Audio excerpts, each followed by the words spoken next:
காவிரி டெல்டாவில் நெல் கொள்முதல் முறையாக நடைபெறவில்லை என புகார் எழுந்துள்ள நிலையில் தஞ்சை மாவட்டம் ஆலங்குடியில் உள்ள அரசு நேரடி நெல் கொள்முதல் நிலையத்தில் பாஜக மாநில தலைவர் நயினார் நாகேந்திரன் ஆய்வு செய்து வருகிறார்.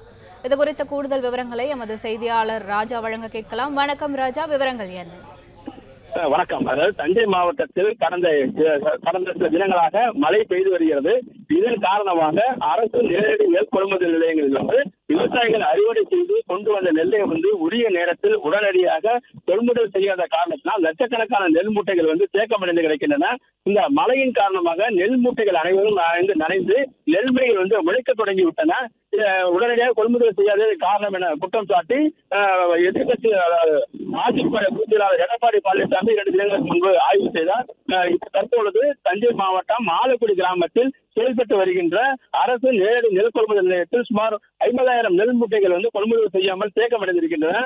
இந்த கொள்முதல் நிலையத்தில் பாஜகவுடைய மாநில தலைவர் நயினார் நாகேந்திரன் தற்போது ஆய்வு செய்து வருகிறார். ஆய்வு செய்வதுடன் நெல்லுடைய ஈரப்பதம் என்பது தற்பொழுது 23% அளவிற்கு ஈரப்பதம் இருக்கிறது.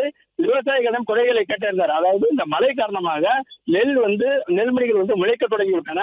கிட்டத்தட்ட சுமார் 20 நாட்களுக்கு மேலாக நெல் மூட்டைகள் கொள்முதல் செய்யாததால் நெல்மணிகள் முளைக்க தொடங்கிவிட்டன.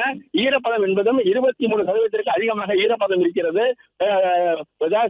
சாக்கு சட்ட பற்றாக்குறை, சணல் பற்றாக்குறை, உரிய நேரத்தில் லாரிகள் கொள்முதல் நிலையத்திலிருந்து நெல் எடுத்து செல்லாத காரணத்தினால்தான் இந்த நெல்லானது தேக்கமடைந்திருக்கிறது. பிளே ஸ்டோர் மற்றும் ஆப் ஸ்டோரில் இருந்து பாலிமர் செயலியை QR கோடு மூலம் பதிவிறக்கம் செய்யுங்கள். செய்திகளை உடனுக்குடன் பெறுங்கள்.